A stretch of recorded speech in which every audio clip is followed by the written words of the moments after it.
Thank you. Good afternoon, everyone. My name is Benedict, and I will be moderating this session. Just so we start, before we start, a land acknowledgement. As this is a hybrid, and for those particularly online, as this is a hybrid event, participants are on different territories. So please take the time and space to give thanks and gratitude and respect to the land that you are currently living and working. Today, I am here on your campus in Toronto, and as well as other colleagues as well here. York University is situated in the traditional territorial area known as Toronto, and we acknowledge its current treaty holder, the Mississaugas of the Credit First Nation. We also acknowledge that this as the traditional territory of many indigenous nations, including the Anishinaabe Nation, the Haudenosaunee Confederacy, the Huron-Wendat, and the Métis. This territory is subject to a dish with one spoon, one poon belt covenant, an agreement to peaceably share and care for the Great Lakes region. I will then move on. I have the singular privilege and honor to introduce our today. Hillary, I should have checked with you. Is it Birch? It's Birch. Okay, yeah. Hillary Birch is a PhD candidate in environmental studies in the Faculty of Environmental and Urban Change at the York University.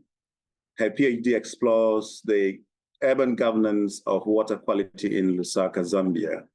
She holds a master's degree in urban governance from Sciences Po, Paris, where she studied community responses to Ebola in Monrovia, Liberia, as well as a master's degree in political science from McGill University.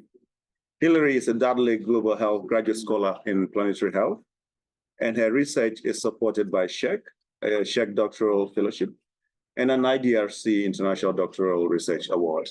Hillary, you're welcome. Thank you. To deliver your talk. We look forward to that. Thank you very much. Excellent. Hi, everyone. I'm really happy to be here today. I'm a little bit intimidated with all the people in the room, so forgive me if I'm a bit nervous.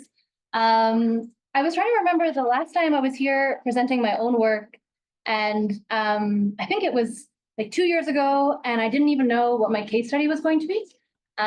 So I've come a long way, and I've gone and done the whole thing. Well, not the actual writing of the dissertation, but a big part. So I'm really happy to be here to share this update with you. And it's a really good time to have your feedback, especially with all the brain power in the room. I would really value any comments and suggestions at the end. I'm very open to any input that you might be able to give me. What I'm presenting today is probably the second empirical chapter of my dissertation. There will be 2 empirical chapters before and after, or one before and then this presentation, and then another empirical chapter, and some broader theoretical works that I will sandwich everything with. But I think that this particular component of my research is particularly suited for a conversation here in this room, directly related to global health. So I'm really keen to share my work with you. And again, this is open and ready for feedback, so please feel free at the end. I gotta do it this way. Am I right? All right. Okay, so I want to hear a little bit about myself and where I'm coming from, and then my kind of theoretical home, which is outside of global health. I'm doing my PhD in environmental studies, but I've often been thinking about health. I haven't trained in health specifically, but I've been asking questions about health throughout my academic work and my professional life through the lens of political science, urban studies, and then now environmental studies.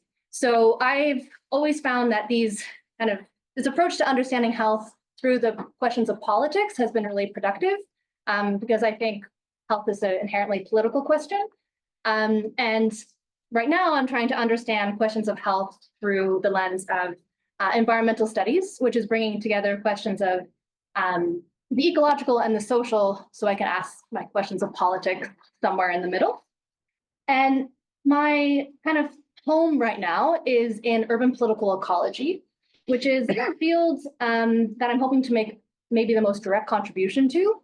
And what I find productive about urban political ecology is that it's a space to think about the social and the ecological together, and specifically the urban and the ecological together.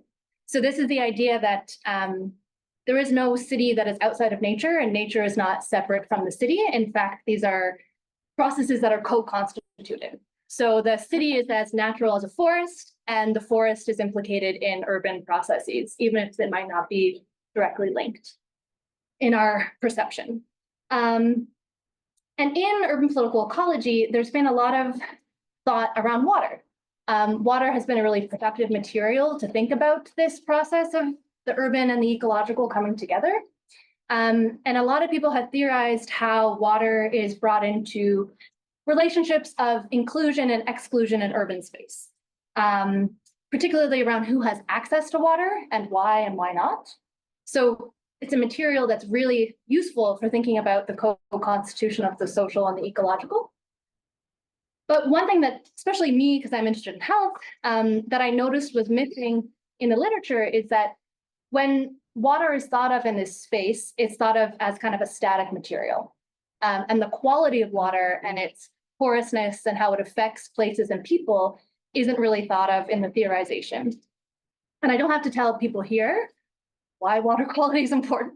I think coming from a health space is a rather obvious question, but it's actually missing in many ways in the conversations of urban political ecology. So I'm trying to bring my health hat into urban political ecology by asking questions about water's quality, because water has significant public health and environmental externalities that we have to address, and that holds specific political questions in terms of how we're actually thinking about water in urban space. And this is also part of a kind of deeper urban studies question about how we're envisioning infrastructure. And I think there's actually a direct overlap between this conversation in urban studies and the practice and praxis of global health. In many ways, we envision the ideal urban form to look like London, to look like Paris. We understand that these are modern cities because of how water and sanitation has been structured in these spaces.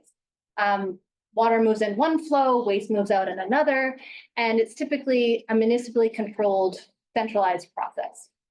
And oftentimes, at least normatively, we're imagining that the ideal urban form looks like Paris or looks like London. And this is this nostalgia for a specific way of organizing cities. But these cities look the way they do because they emerged during specific historical processes of urbanization that don't actually exist today. So in the kind of mirror image, the southern city is considered incomplete. It's considered as being in a work in progress, that it will eventually look like London, it will eventually look like New York, and the objective is to have a centralized network of water and waste, with waste coming in and water moving out through a unified infrastructure with a municipality that's controlling the system in some way, shape, or form. But southern cities look the way they do in their incompleteness, in many ways, well, because they also emerged out of historically specific processes of urbanization that happened at the same time as northern cities.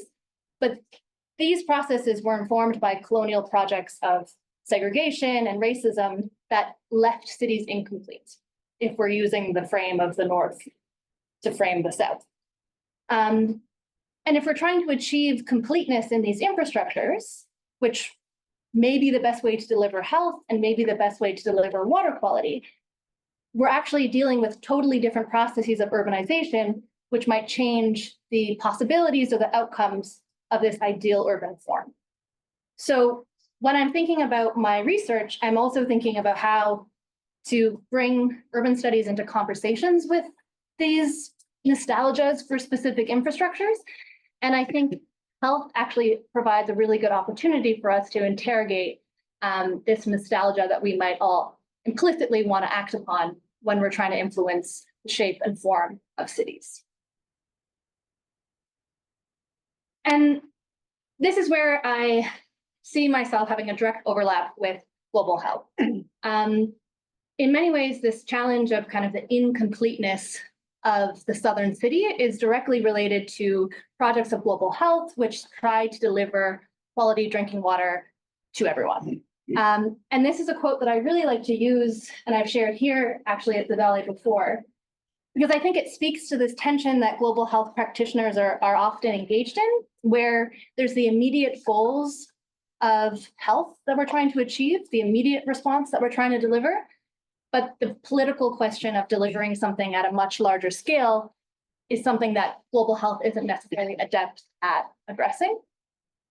And this is this quote from the Lancet Commission on Water, Sanitation, Hygiene, and Health from 2021, where they say that, essentially, we're continuing to pursue narrow, low-cost household interventions in the face of growing evidence of their insufficiency.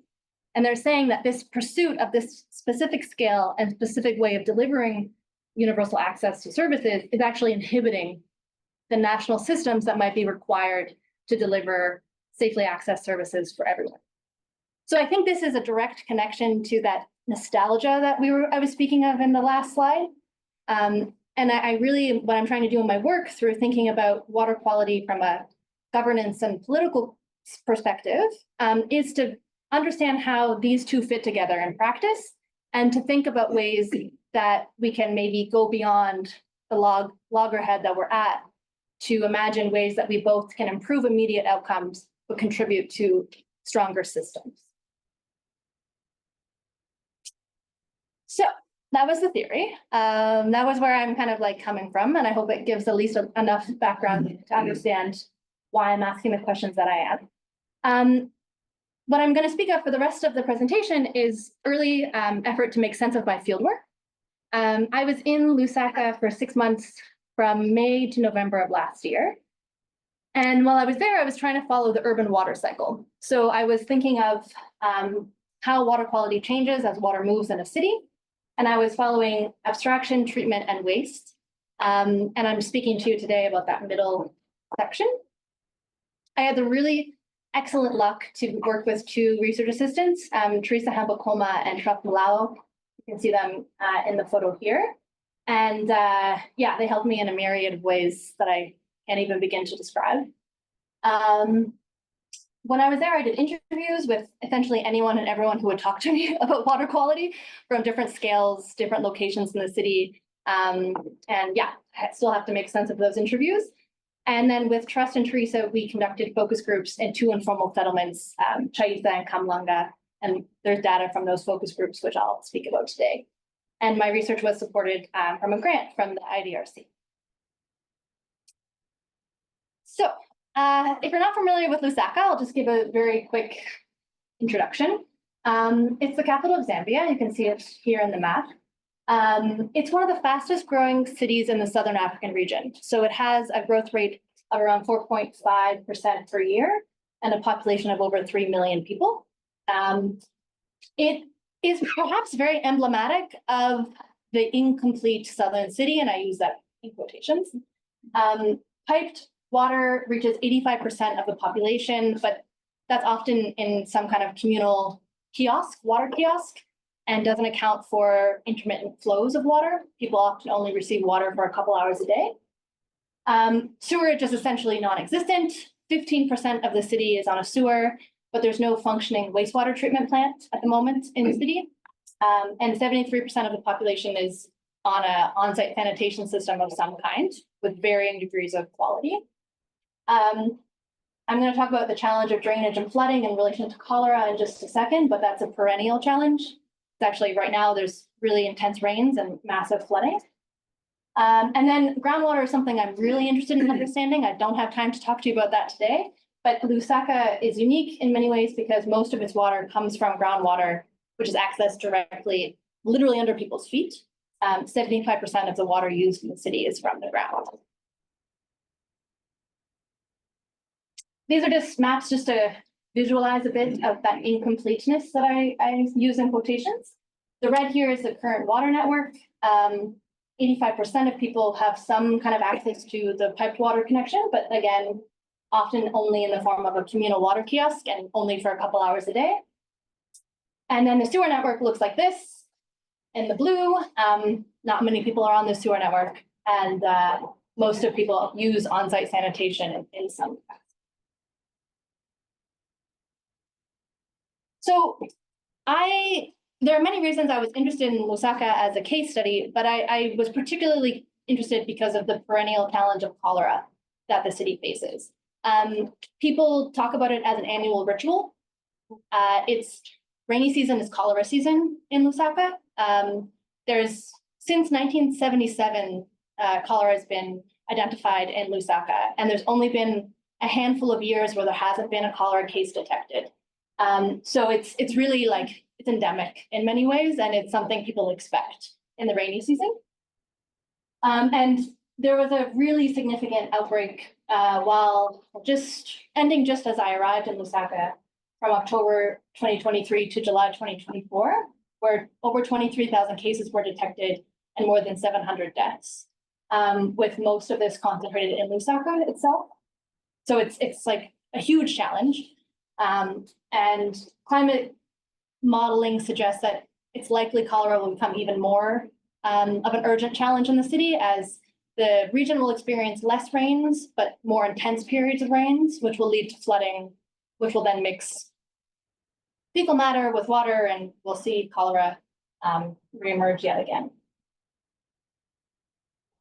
So I'm going to go now to my empirics that I'm trying to make sense of now. When I was in focus groups, I was trying to figure out how to ask people about the quality of their water. And it's not obvious. I mean, I'm drinking water right now that I took from the tap, but I don't actually know how well it's been purified. I don't know what's in my water. I'm making an assumption that it's safe because it's being delivered in a specific form, and I trust the utility in some sense. But I actually am not testing this water, so I couldn't tell you what the quality of my water was. So with Trust and Teresa, we had to think about a way to ask people about water quality. And the way we came up with was to ask people if they trusted their water. And it was a way for people to reflect on their experience of water and to narrate a bit about the relationship with the water they consume without necessarily asking them to be specific about the quality of their water. And when we asked people if they trusted the water, the people who didn't trust their water was because of the uncertainty of it. So there was this lived experience of not trusting the water because of its quality. And in many ways, this was because water changes from one location to another and from literally one point in a day to another point in the day. So someone will have an experience drinking water in the morning and then drinking water at night. And by night, the water smells funny, and the next day they might have diarrhea. So there's this inconsistency and porousness of water that makes people not trust it, which I found was a really helpful way to articulate quality. And when people were speaking about not trusting water, it was all about how water differentiates. So water is differentiating neighborhoods, households, and people as water is moving. So its quality is changing at one point, at one moment to another, and it's making difference as the water moves. So for me, water quality was about understanding fragmentation in the city, how neighborhoods and how people are fragmented as water quality moves and changes. But then when you're asking people about water quality, people were also making connections. So they were identifying their experience of being differentiated, of having a unique vulnerability because of the water they drink. But they were also talking about how they were made vulnerable by relationships and places that are much further afield than where they lived in their immediate vicinity. And this is a quote that I found. This was like one of the first responses we had in the first focus group. And I just found it so helpful in thinking about this idea of the relationship between fragmentation and connection that water quality is presenting.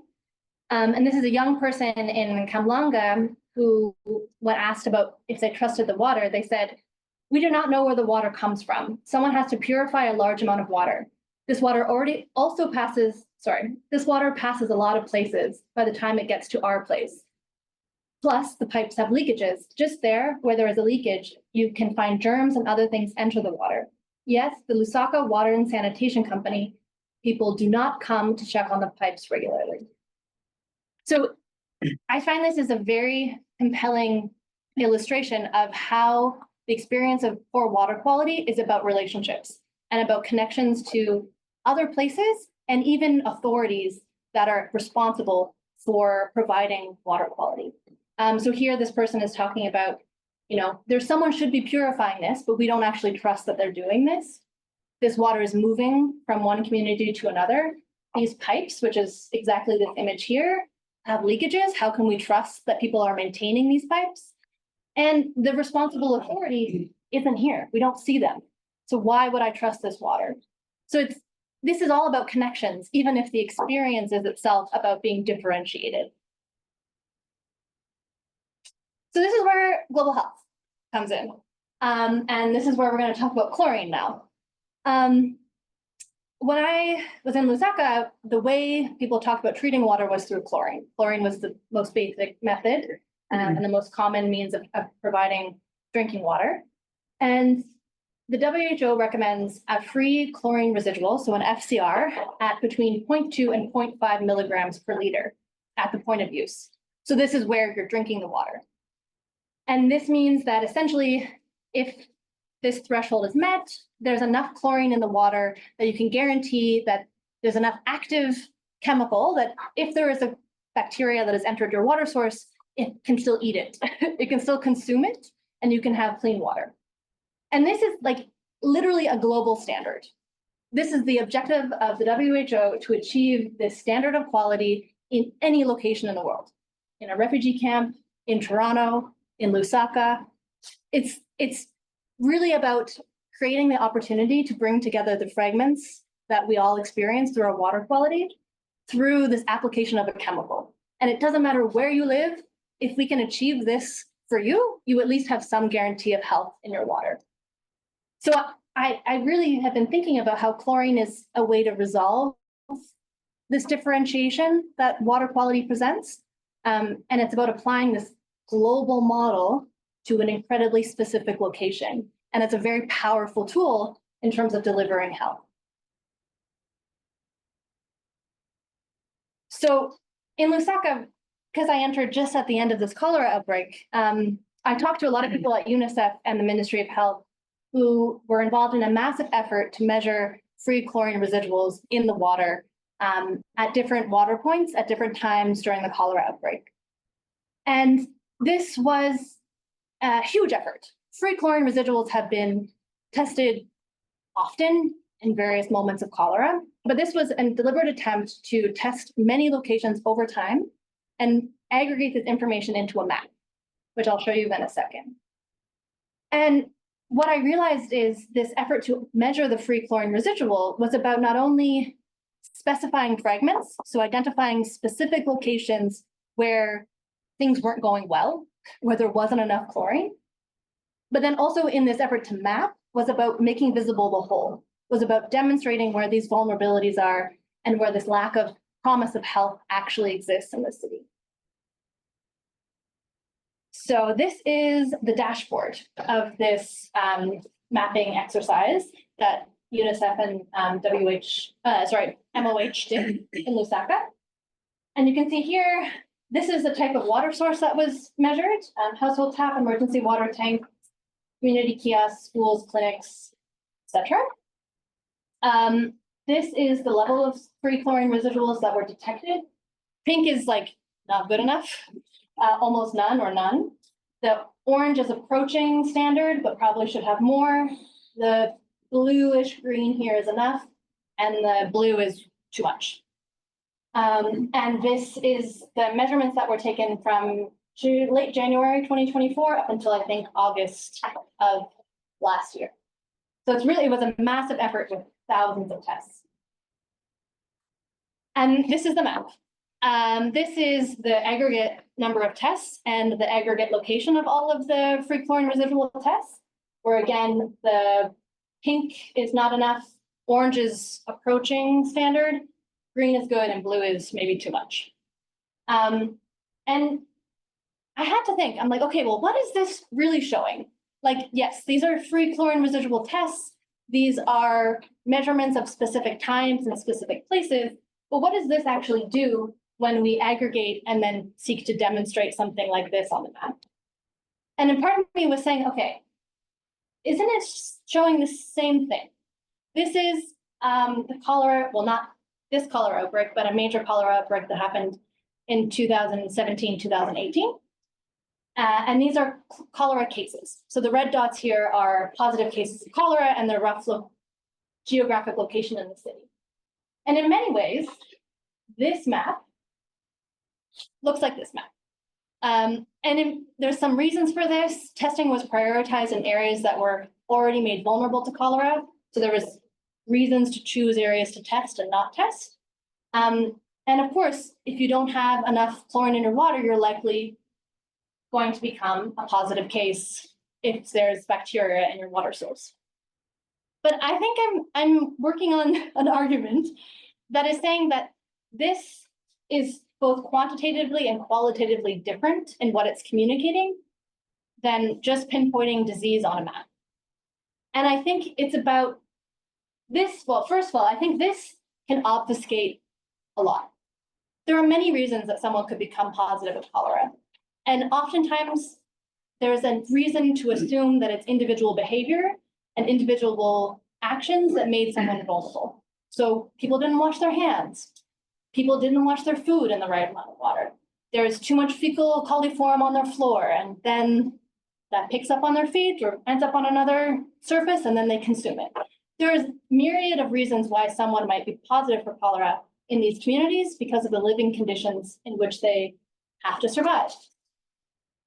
This is showing a lack of guarantee. This is showing a lack of responsibility and a lack of access to a specific standard of living that could guarantee health. And there's a relationship of responsibility in this data that doesn't exist in this data in the same way. And this is implicating specific governance actors that actually could contribute to guaranteeing health in the city, whereas this is telling us who is vulnerable rather than saying who's responsible. So in this chapter of my dissertation, I'm trying to think about what chlorine and this effort to map free chlorine residuals is telling us about the public function of public health in the context of private water.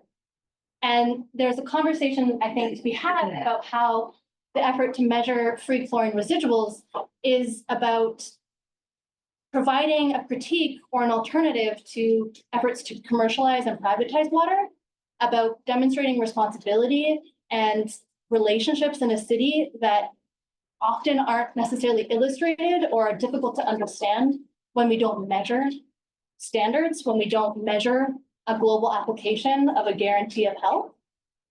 And I think it's really important to think about what public health actually offers in terms of the politics of water in a city. And in my interviews with different actors in Lusaka, there was a bunch of contention over which water source was being measured, who was responsible for which water body, how the utility would integrate this data from the Ministry of Health, why UNICEF chose to work with the Ministry of Health and not the utility. There were myriad of conversations which suggested that what was being shown here was that we were asking real governance questions, even if it wasn't a governance problem necessarily. So I think chlorine is a fascinating way to think about this, and I think global health actors have real responsibilities and opportunities to inform urban governance processes beyond what we might imagine as being the sole function of responding to a health emergency. But I just want to close with another way of thinking about chlorine and the role of global health in delivering public health in these contexts. This was a focus group I did with women in Chaisa, which is another informal settlement, a very poor community that had a lot of cholera cases in the last outbreak. And we asked them if they trusted their water.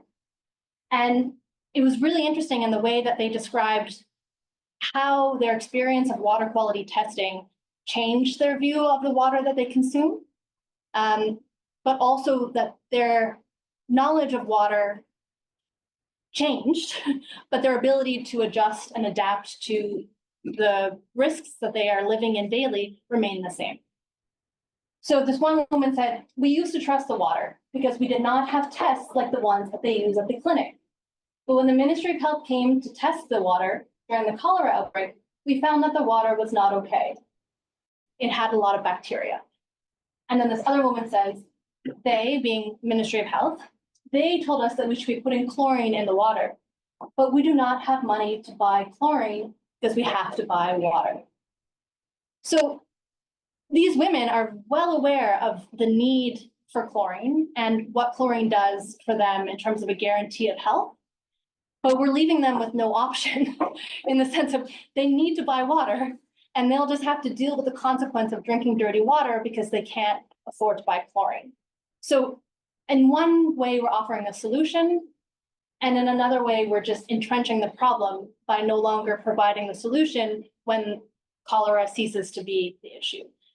So I haven't unpacked this fully yet, but I think that this suggests responsibility on actors of global health in a way that we should take very seriously, and will be important for me to think about in terms of drawing together the governance question across different actors in Lusaka. So this is the end. I think in my dissertation, I'm really trying to think about the public function of public health and how the public function meets with these broader processes of privatization and commercialization of water that we've seen throughout many regions and many countries. Chlorine is a powerful tool to address fragments when we're applying literally a global standard all the way down to the most local community. It's an incredibly powerful way of producing health. But we also have to think very seriously about who's responsible for these solutions and what we're doing when we deliver a solution without guaranteeing its sustainability or maintenance. So, thank you.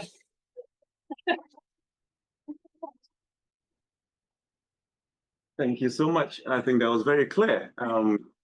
It's definitely not my field, but It's good. learned that I've picked some real good nuggets here. I think at this point we would want to open up the floor for questions, contributions. As she said earlier, she's very happy to get feedback even on her work, and however we can help come up with some very useful findings that would turn and change the narrative that you are struggling with, which is clear issues about ethics, but also governance. So we know the solution, but we can't really get it done. And so I guess it will be interesting to know how you end up unraveling that or helping and build knowledge around that. So questions, contributions. Yes, go for it. Hi, Hilary.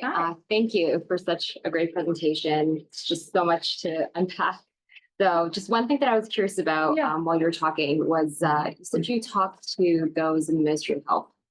And I was wondering whether, this question about, why are we testing if we can't provide a solution came up and how they feel about that, because it seems like they are keen on testing, but then, they're doing the tests with no their results of that. And yeah, I just wondered what they felt about that. Yeah, for sure.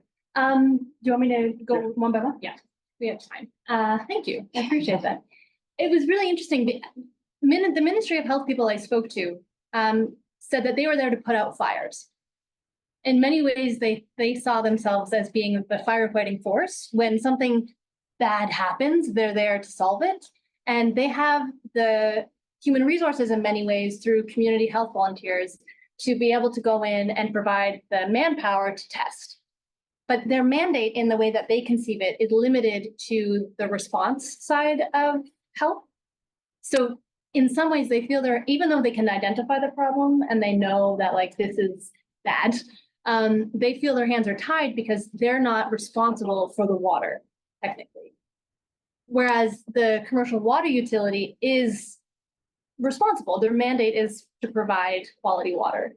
But they're providing quality water in an incomplete system that even if you have water from a piped water connection and a water kiosk, you only have, those women, for example, that I spoke to, they have a public water kiosk that they use, but they can only access that water for a couple hours a day. So they often have to go to alternative sources to augment their supply, or if they don't have enough money, they have to go to there's a stream nearby them that they use for washing and cleaning. And the utility will say, okay, well, actually we supply them with water, and like we do give them access, and technically we're chlorinating this water, although that's sometimes questionable. So it's not our fault. And the Ministry of Health will come in to say, well, we're not responsible for water. What we can do is we can show you what's going wrong, but we can't be in charge of that process. So I think that there's, in this context of like an incomplete system, I actually think the role of public health should be much greater than what we understand it, because there is this gap between actual existing delivery and the needs of people. And I think this is the public function that I'm really trying to get at. Whereas people don't necessarily, in the Ministry of Health, will articulate it as such, but I think there's a power there that could be positive if we understood it as that. That's really frustrating. Yeah, it's not easy. Yeah, for sure. Yeah. Yes, I'll go there and then come that way. Just wait. Yes. So I have a lot. I'm sure you do. And I'll say most things for another time. Cool, I'm around. Great presentation, like taking everything and calmly and coolly going through all of it. With the question that I would have, I have actually two of them. The first one is as related to seasonality. You talked about the outbreak. You talked about outbreaks happening in a seasonal cycle. However, I wanted to hear your thoughts on testing in seasonal cycles, timings, and like, especially in a practical sense, like you can only do it once a year, or are there certain pressure like times when are really important to be testing these kinds of things? So that's the first question I had. And then the second question also has to do with the testing itself. I'm still early in this myself, and so actually maybe somebody else, this will be a question that somebody else can answer as well, but chlorine is the thing that stops the effects, that kills the diseases, but it doesn't actually mean that there's chloroform or anything in the water already. Like there's a deep borehole, a safe groundwater source, it could be fine without chlorine. And so something I'm curious about is was the choice of chlorine due to the fact that that was possible within a PhD research project, or is that definitely the first go-to study thing to test? Yeah, okay. Sorry, the first question was seasonality. Second question, chlorine. Yeah, Okay. chlorine or other Okay. way. Awesome. Okay, seasonality. So I appreciate you asked that question. So right now, actually, well, when I was in Lusaka, the Southern African region was experiencing one of their worst ever droughts. So I arrived in the depths of the dry season in the context of one of the region's worst droughts. So I actually didn't see water while I was in Lusaka for much of the time I was there. I was interrogating these questions of testing kind of at post hoc through interviews with different health actors, but I never actually, I couldn't find water. Like it was a weird paradox to exist in this space where I'm really keenly interested in water and to never see it. So my first chapter is going to be about groundwater and how groundwater is implicated in questions of quality. And that kind of goes to this is your first question. The seasonality is affected by both the priority to test and what is possible to test. In the dry season, it's not so much fecal coliform that will be present, but it'll be chemical contaminants, because the concentration of contaminants in the water will be much higher because there's less water. But the interest in testing that is actually not there. There's some people in the commercial utility who are interested in testing other components, but in terms of a public health concern, the water quality becomes less of a concern in the dry season because fecal coliform is not as present as the consequence of the lack of water. So it's an interesting interrogation of what's tested when and how seasonality informs the risks that people have to confront. And it's something I have to think about in my dissertation, but I'm focused, because I'm interested in cholera, more on the bacterial contamination. The second one was why chlorine. because it's the cheapest way of cleaning water, and it's actually the only way water is cleaned in Lusaka or purified in Lusaka. The city doesn't have enough money to do reverse osmosis or to do much filtration. So it's honestly the only way. And it's fascinating to see the different ways that the utility tries to treat their water through chlorine, because sometimes they can use liquid chlorine, sometimes they use tablets, other times they use gas. So there's actually like a menu of options for how chlorine is delivered in the system. And it depends on place and location and budget. And in global health, chlorine is the thing that is most used to guarantee water quality. And I'm really interested in the practice of global health, and water quality in global health is defined in many ways through chlorine. So I couldn't really study other ways of treating the water because it didn't exist. We'll just go around this way. Do you have your hand up or? Okay, yes. Push. With me? Oh, I was pointing to push button. Rupsha, I keep saying that. Because that's wrong. Yeah. So thank you for the presentation. It was, I'm not an expert in this, and it was really clear what you were doing. So it was very well presented. I was just curious about the methodology of focus groups. That's something that I'm also considering in my dissertation. And I was just wondering, how do you sort of formulate the questions that you were asking to get to sort of the findings that you needed to support your dissertation? Mm-hmm. Yeah. I worked a lot with Teresa and Trust to make sure that my theory was actually relevant to the people we were speaking to. And I was, because I'm interested in the water cycle, I structured my questions based on people's experience of accessing water, treating water, and figuring out what to do with their wastewater.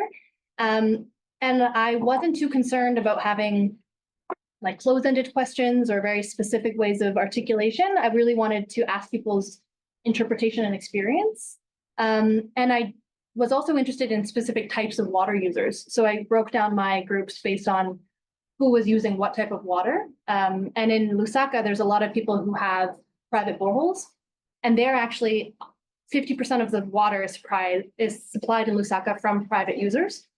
So for me, it was essential to speak to private actors who in global health we might not necessarily consider as relevant, but actually are delivering water to the public in many ways.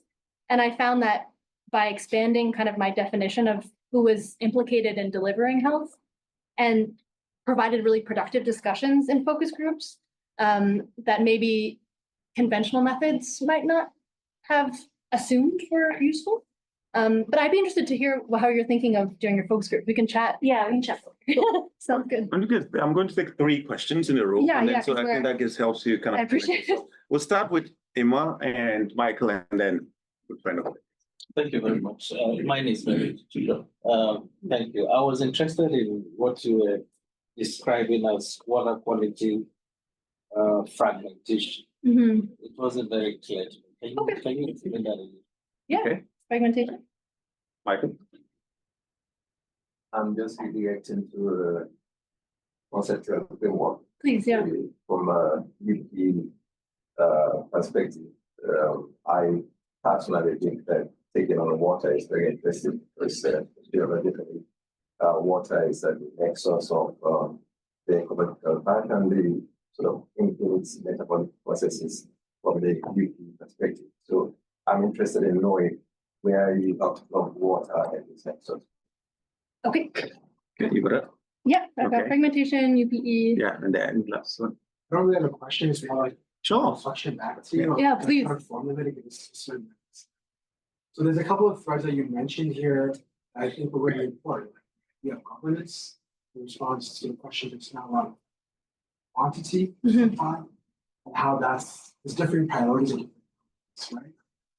So one picture that's emerging for me listening to your presentation was it seems like you're trying to draw out a concept of like, what is a normative framework for what should we be expecting as a global health intervention, right?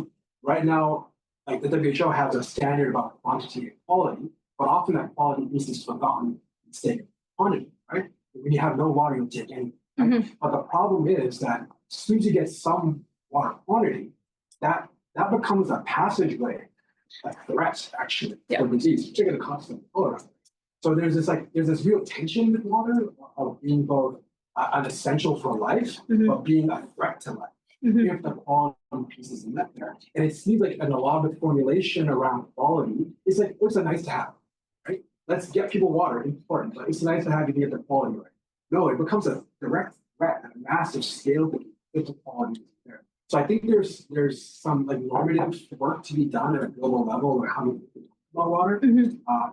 quality and how it relates to quantity that you're kind of getting at in this picture. Mhm. The other thought that came to my mind was those last kind of quotes you put up from respondents about how they trusted water or didn't trust water, and once they had information, how it changed their view, and how that, and they're linking it back to the governance factors. And I think one of the tensions with the approaches of like household water treatment, low cost, kind of distributed water treatment or water quality, is that it undermines that collective objective, that public health objective, and the political responsibilities for provision of a public good, right? So how do we reinforce that governance? How do we reinforce the responsibilities of the collective to support quality? Yeah. Right? And those quotes get to what they point to me is that there's a powerful mechanism of using people's own awareness, ability to monitor, giving them the tools to be able to advocate and politically mobilize for the reinforcement of that right rather than this displacement. Yeah. Yeah. You want to write my dissertation? That was great. Thank you. Thank you. I appreciate it. Is it okay if I go ahead? Please go ahead. Okay. Fragmentation. I appreciate the question because it's theoretical work that I need to do. And I take it that it's not as clear as it could be and hopefully will be. And this actually links to the second question about my framework and UPE and what I'm trying to think of in terms of how water is contributing to the metabolisms. I think that oftentimes in the theory that I'm engaging with, water is treated as a static material. It's treated as if it's impenetrable and it's not subject to contamination or infiltration. And there's this assumption that when you deliver water, you're delivering a good. You're delivering something already made and already cooked. And if you have access to the water, then that's sufficient. But what I'm suggesting is that we need to pay attention to the materiality of water as it's moving through urban space, specifically in cities that are incomplete, in quotations, where we haven't guaranteed health through the networked model of infrastructure. So if we're thinking about water quality, we're actually allowing for attention to this fragmentation of infrastructure, which then implicates people who consume the water. Our literal metabolisms are then affected by the water that has been brought to us through broader processes of urban metabolisms, which are the ways that we're moving materials through urban space. So if we're thinking about water quality, we're removing the assumption that these flows are unifying space. We're actually understanding that these flows don't guarantee unity. They in fact contribute to fragmentation, which is a fragmentation of material, of space, in terms of one neighborhood has access to a different quality than another neighborhood, but also of bodies, in the sense of you might just get unlucky, and everyone in your house might be drinking relatively good enough water because they took it from the morning at this specific water kiosk, but your son, your daughter, or you might end up drinking water from a totally different infrastructure at a different time, and then you become sick. So your experience of the city is fragmented, and your experience of health is fragmented as you're consuming water across this wider metabolism. And that's the intervention I'm trying to make, both in terms of thinking about fragments, like you suggest, and then also the broader kind of theory of the metabolism that UPE is suggesting. And there's really interesting work in indigenous water ontologies that thinks of water as more than a material, but as a living thing, as a thing that we're responsible for in terms of how we engage with water, and then we have to respect. Because if we don't treat water well, water will hurt us, which goes to what Imran's saying. Like we have a responsibility to the water that we move through our urban space, because not only can we harm water, but water will also do harm to us. And I think that that's also some of the normative work, right? Is like, what are we actually thinking about when we're saying access? Like there's a responsibility in our relationship to water that we have to think of beyond just saying we guarantee you a minimum of X liters per day. And that implicates a much deeper ethics and a much deeper responsibility than I think global health is currently configured to take on. But I think questions of quality really drive home that point. I don't know if that fully answers the questions, but ask me in a year when I've finished my dissertation. You have to follow up? Yeah, Do you there's want, any I can go up online. Okay, but no follow up from Ima. Okay, let me take one more online so that I at least appreciate that. Raphael, and then we can come back to Godfrey. Hi, Hillary. Hi. Thank you so much for your presentation. I learned a lot. Cool. Interesting. So this is partly sort of a question, maybe a suggestion based on my own work. You know, I worked a lot with urban political ecology as well. It's a fascinating theory, and I come from the health side of things, so I can tell you how useful it was for me.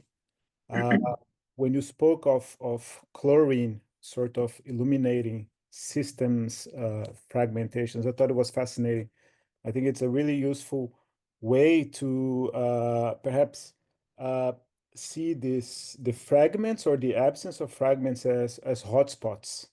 So hotspots for cholera, maybe, I don't know, maybe there's something to look at. And by situating these fragments as hotspots, you could also look at it from a UP perspective, which is what I've done and what has been super useful to me to look at hotspot as extended urbanization processes. And this opens this whole sort of world of, you know, opportunities to engage with local and broader, say, politics, policies, and how, you know, these specific hotspots are actually engaged within global processes and forms, not only of urbanization, but they fit within this urban metabolism, global urban metabolism.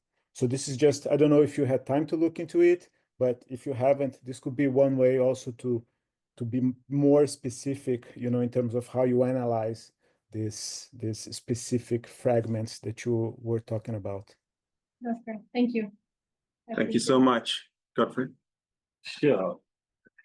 So thank you for your presentation.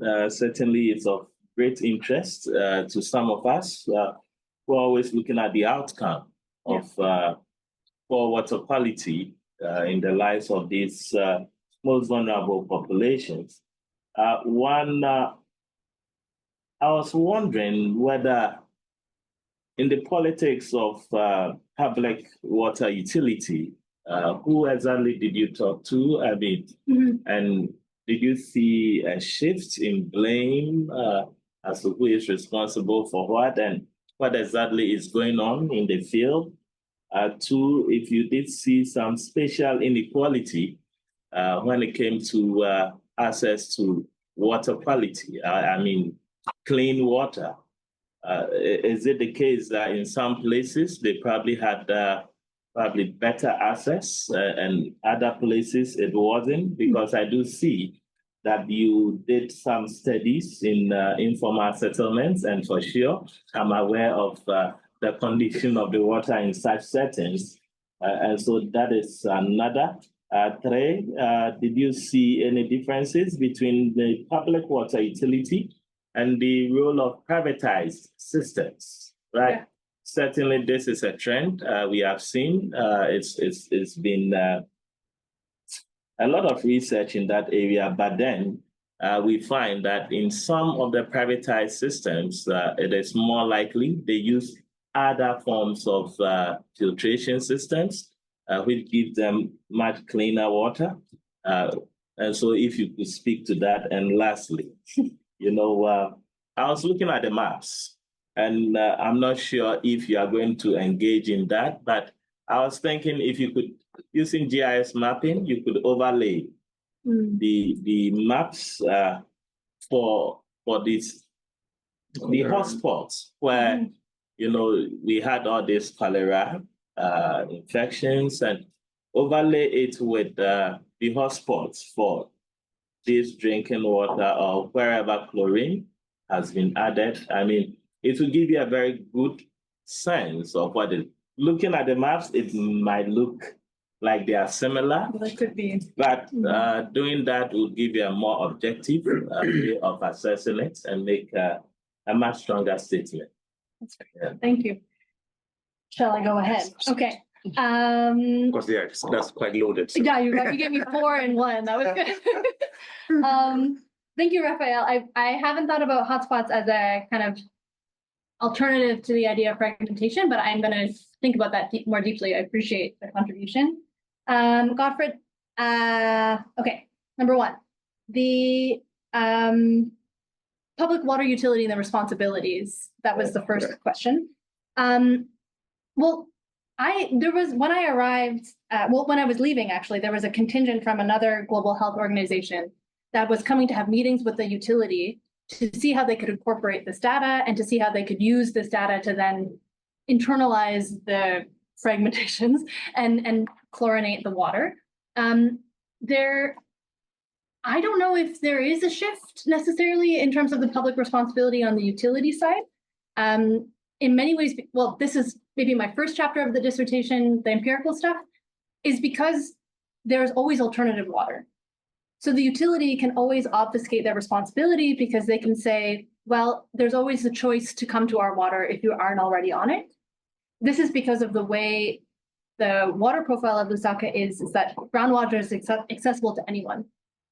And the fact that someone might access an alternative water source or even has access to an alternative water source provides the utility with an out in terms of actually executing a form of responsibility over the water.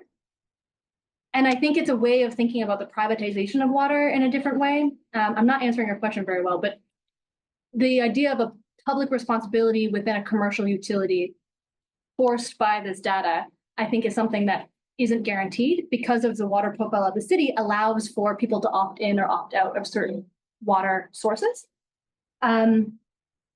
I will do a better job responding to that next time. So the blame thing, you wanted. Yeah, sorry, I'm trying to remember. I'm trying to help you. I was trying to see whether there was, as we were talking to folks, whether they are shifting blame in terms of who's responsible and it's not. Did that come up? I think ultimately the responsibility is still shift to the individual because because of the technologies that we have that deliver chlorine at the household level, there's always a lower level of responsibility, which can be pointed to as being the place where the rupture happens. So for example, those women in Chaisa, they can go technically and buy chlorine from the local store, the local little corner shop, and they could chlorinate their water. So the public utility, well, the commercial utility in this case can say, why aren't they doing that? They know that there's a cholera outbreak. Why aren't they doing that? And then worse for them is that if these women, because they need to wash their clothes, are using a stream, that can further de-responsibilize the kind of higher level actors. So I do think that this technology of chlorine also becomes a way of avoiding responsibility. And I think we have to really take seriously what that means, both in the ethical responsibility and the actual programmatic delivery of when we tell someone that you must chlorinate your water, who are we then absolving of responsibility at the higher levels? And I think a commercial utility will always look to absolve responsibility, especially if they are not the sole provider of water in a city. Spatial inequity, I think groundwater challenges the idea that water quality is isolated to specific communities, because if you're contaminating a groundwater source, you have an informal settlement that's relying exclusively on pit latrines, but me in my gated community similarly relies on water that's being sourced from this common pool resource. There is actually vulnerabilities that transcend the spatial divisions by consequence of how the resource is distributed that implicate a broader politics than this idea that water quality is only implicated in one geography. That might answer kind of that question. Public versus private. There's a really interesting dynamic in Lusaka where there's this effort of remunicipalization of the water, or that there's this effort by large donors to enhance the capacity of the utility. like US funded, UK funded donors come in and they say, it should be the utility that is delivering water. But there are already existing forms of delivering community water that then need to match this new effort of the utility being the dominant provider. So there's almost, and this is public water in some way, which is more public than the commercial utility, which still has a profit motive. So there's this tension in these cases, which I'm going to think about in my dissertation, about how these existing public models of provisioning, which are at a much smaller scale, are then kind of co-opted into this commercial effort to see the utility be the only provider. And I think that there's something there where we're missing a step, or we're missing actually alternatives by assuming the utility in one specific form is the only way of delivering water. Yeah, and that's a private public question, I think. And the maps, yeah, I'm not good at GIS, but I may recruit someone else who is. Good idea. Maybe Looks like- Dan can help you out. Looks like we've come to the end. We've run out of time, and unless there's a burning question, I'm around, so. if you yeah, wanna and chat. Hillary's always around. But I guess you've earned your applause. So a very, very engaging discussion on your PhD, and I think a very, very important area. You've put out some very provocative areas for us to all think about in a challenge in global health in terms of, how do we really approach this? And one of the things you said from your slides and the initial slide, it seemed to me that you are in this you're actually questioning whether we should be focusing more on localized ways of, treating water, or should we be looking at the systems level? Mhm. I think you put that out there, and you are questioning which way should we be going, and that tension, and I can see the players, and obviously everything is commercialized or capitalism is these days, isn't it? Some people want to make cash outs from there, but for me, I think that is something you'd want to really focus on, your PhD, and maybe some of the things that would help you answer that question is if you're able to show clearly where the source of the challenge is coming from between these two, then you can make a very good case as to whether we should be going systems level or maybe localized level, because the WHO will tell you that, let's see what we can do at the minimum. Yeah, what's the step? Right. Great. Thank you so much for being here. Unless you have closing thoughts. Yeah, no, this is it. Thank you. Good. Thank you. Okay. Thank you. Great. I'm Thank you around. everyone for being here. Yeah, I really Yes, appreciate all the it. best. Thank you. Yes.